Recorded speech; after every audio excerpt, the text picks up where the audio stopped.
What up, y'all? The darkness is among us. So this is the perfect time to take a look at Heartbroken and Homicidal. You're probably wondering to yourself, why is this the perfect time?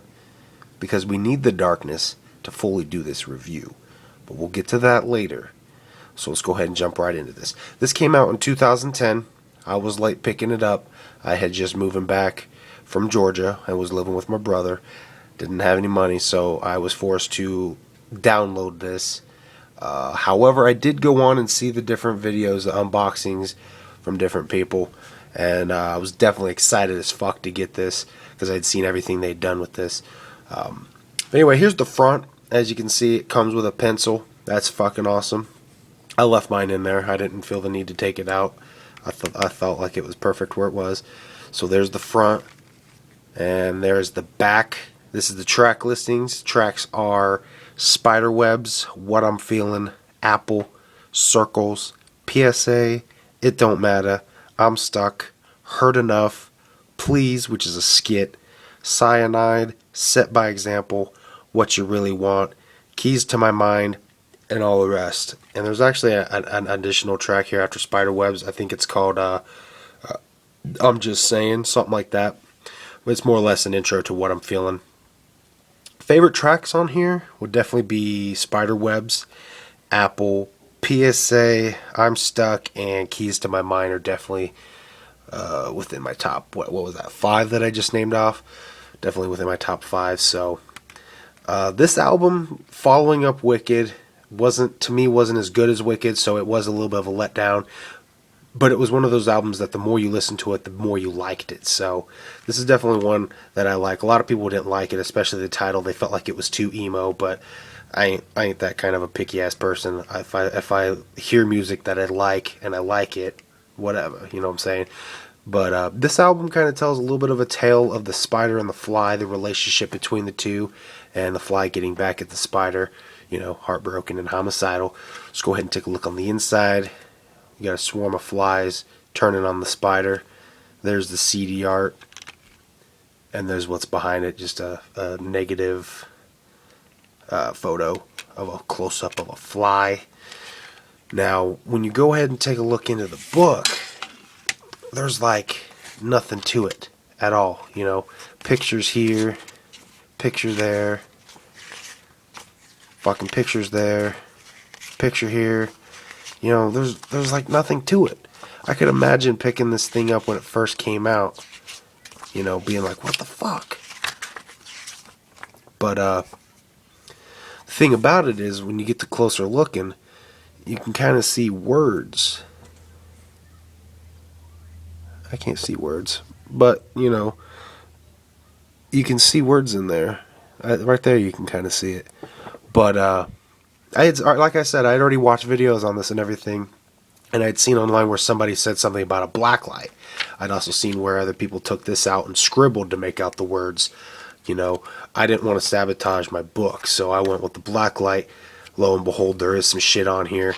So that's why we need the darkness for this. We need to turn out the lights, and we need to turn on the blacklight so we can fully view this book and enjoy the awesomeness that Twiztid did for us. But I took it one step further. When you actually go under the blacklight, there actually is a few blank pages for you to keep your own journal. And so that's what I did. I actually picked me up invisible ink blacklight pen. I went under the blacklight and I wrote some shit down. You know, I've been dating my fiance now for almost 5 years. It'll be 5 years this year that we've been dating. And no relationship is perfect. We had some bumps that we've hit in the road. And I've always been really good at writing down my feelings more than I have been speaking about them. So one day I just wrote my shit down. And so yeah, we'll go ahead and turn the lights out now. And we'll unleash the beast under the blacklight. I think that's fucking awesome that Madrox said that. He actually says that in Hurt Enough. I highly doubt he was referring to the book itself. I'm sure he was meaning like a UV light revealing the beast of a crime scene. But I like to think of that as a hint kind of thing. But let's go ahead and flip the lights out, get the black light on, and continue on with this. Alright, so here we go. We got the black light on. Let's go ahead and take a look inside the book. you know. And basically, I'm not going to read this shit to you guys, and I highly doubt you can read that. It's probably hard as hell for you to see. But right here, I'll read this part for you. It says, this is your journal now. In it are excerpts from others who may or may not feel like you do. Situations in life play upon the heartstrings, like a fine-tuned instrument, causing one to go off the deep end. It is possible that we can pull ourselves. Wow, I can't fucking read that.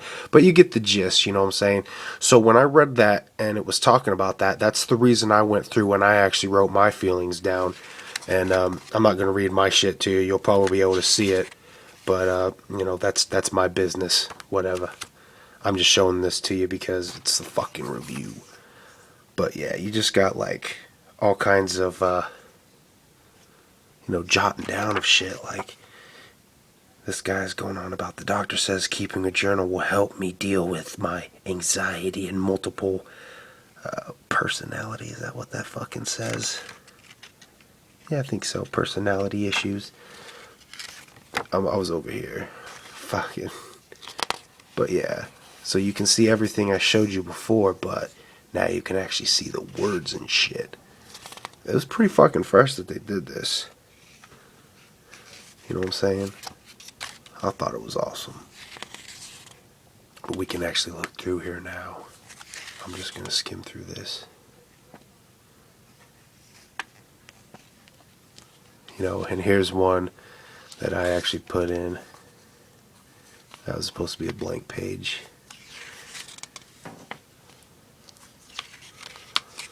Now here's another one that I did.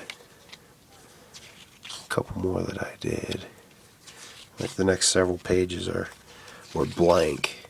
You know, you were supposed to be able to keep your own diary, and you probably could have done it with the regular fucking pencil that it came with, but I figured I'd stick to the theme of what they were doing, and that's when I picked up that blacklight pen and did it.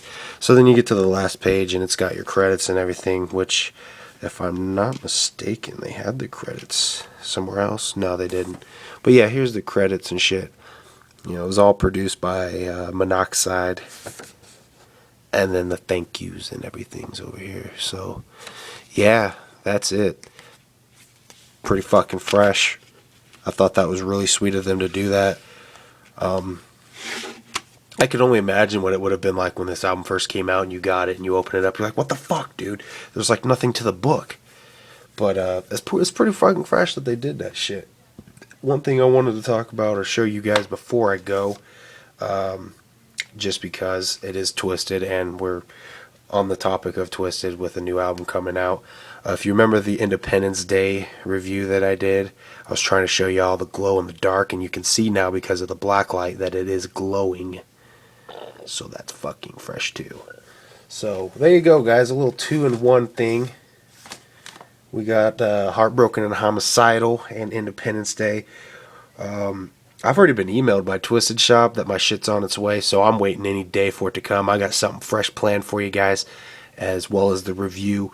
The two are going to go together, so definitely be on the lookout for that, and thanks for watching, y'all. See ya.